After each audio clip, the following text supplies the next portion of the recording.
अस्सलाम वालेकुम। आज के लेसन में हम रॉबर्ट फ्रॉस्ट की एक और ख़ूबसूरत पोएम मेंडिंग वर्ल्ड को समझने की कोशिश करेंगे। तो आइए शुरू करते हैं। Line 1। Something there is that doesn't love a world. शायर पोएम को ये कहते हुए शुरू करते हैं कि कोई चीज़ है जो दीवार को पसंद नहीं करती या जिसे एक दीवार पसंद नहीं। अब यहाँ एक चीज़ गौर फिक्र है और वो ये कि शायर ने समवन की बजाय समथिंग इस्तेमाल किया है, जो हमें एक हिंट देता है कि इंसान के अलावा ये कोई चीज़ भी हो सकती है जिसे दीवार जैसी रुकावट पसंद नहीं। Line 2 and 3।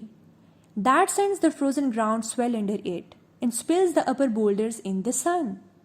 अब ये चीज़ जो शायर के ख्याल में दीवारों को पसंद नहीं करती, महसूस होता है कि उस चीज़ के पास कुछ मैजिकल पावर्स हैं जिन्हें इस्तेमाल करके वो दीवारों को कमज़ोर बना सकती है। ऐसा महसूस होता है कि वो चीज़ फिज़िक्स के लॉज और रूल से भी बखूबी वाकिफ़ है, क्योंकि वो जानती है कि पानी के कतरे फ्रीज होने के बाद स्वेल हो जाते हैं या फैल जाते हैं, और इसके बरक्स गर्मी होने की सूरत में वो श्रिंक हो जाते हैं या सिकुड़ जाते हैं।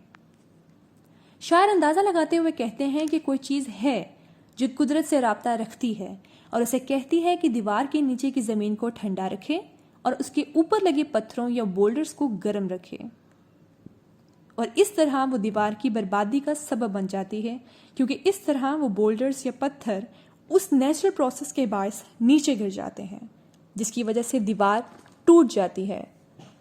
Line 4। And makes gaps even two can pass abreast।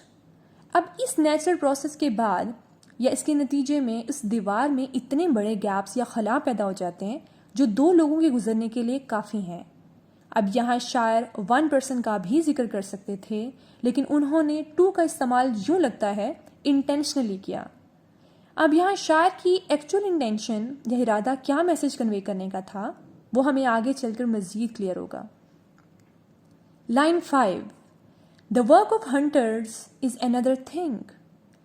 अब शायर यहाँ कहते हैं कि ये काम यानी दीवारों को तोड़ने वाला या इन्हें कमज़ोर बनाने वाला काम हंटर्स यानी शिकारियों का नहीं है, उनका काम कोई और है या किसी और नौइयत का है। अब उस लाइन के बाद शायर ने कोलन का इस्तेमाल किया है, जिसका दूसरा मतलब ये है कि शायर अब अपनी कही बात को एक्सप्लेन करने जा रहे हैं। Line 6 and 7। I have come after them and made repair where they have left not one stone on a stone। अब शायर यहाँ कहते हैं कि उन हंटर्स के वहाँ जाने के बाद वो भी उसी जगह गए जहाँ पे दीवार टूटी फूटी पड़ी हुई थी, ताकि शायर कुछ रिपेयर कर सकें। यहाँ शायर कहते हैं कि दीवार बहुत बुरी हालत में बिखरी हुई थी, जिसे अब शायर रिपेयर करना चाहते थे। Line 8 and 9। But they would have the rabbit out of hiding to please the yelping dogs, the gaps I mean। अब यहाँ शायर उन हंटर्स की दीवार तोड़ने के मकसद को वाज़ह करते हुए कहते हैं कि खरगोश हंटर से छुपने के लिए उन दीवारों का सहारा लेते हैं, और इसलिए शिकारियों को उन खरगोश को पकड़ने के लिए उन दीवारों को तोड़ना पड़ता है। अब ऐसा शिकारी इसलिए करते हैं क्योंकि उनके बार्किंग या येल्पिंग डॉग्स को वो खरगोश बहुत पसंद हैं, तो इसलिए शिकारियों को उन खरगोश का शिकार करने के लिए उन दीवारों को तोड़ना पड़ता है। Line 10 and 11। No one has seen them made or heard them made, but at spring mending time we find them there। Line 9 के एंड पे शायर ने कहा था द गैप्स आई मीन, ताकि वो अपने रीडर्स की तवज्जो दोबारा से मेन पॉइंट की तरफ खींच सकें।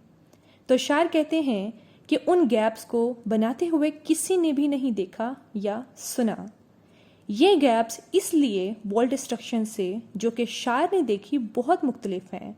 शायर कहते हैं कि उन गैप्स के बनने का एक मखसूस वक्त मुकर्रर है, और वो वक्त है स्प्रिंग यानी मौसम बहार का, जिसमें हम उन गैप्स को वहाँ देख सकते हैं। अब शायर ने लफ्ज़ हम का इस्तेमाल क्यों किया? क्या शायर के अलावा कोई और किरदार भी है जिससे हम अभी तक नावाकिफ हैं? आइए देखते हैं। Line 12 to 15। I let my neighbor know beyond the hill, and on a day we meet to walk the line, and set the wall between us once again. We keep the wall between us as we go। अब इन lines को पढ़ने के बाद हमें अंदाज़ा होता है कि शायर के साथ एक उसका नेबर या हमसाया भी है शायद यही वजह है कि पिछली लाइंस में शायर ने वी यानी हम का लफ्ज़ इस्तेमाल किया था।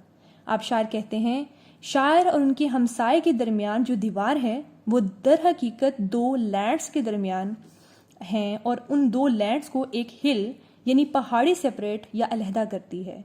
अब शायर कहते हैं कि उन गैप्स या होल्स जो कि दीवार के अंदर बन गए हैं उनके बारे में शायर ने अपने नेबर को बताया है और इन दोनों ने मिलकर एक दिन फिक्स किया है जिस पे दोनों मिलते हैं और इस मसले पर बात करते हैं, लेकिन वो ये बात नहीं भूलते कि बात करते हुए उनके दरमियान दीवार कायम रहेगी। शायर अपनी दीवार की उस तरफ और उनके जो नेबर हैं वो अपनी दीवार की उस तरफ चलते हुए दीवार को रिपेयर करते हैं।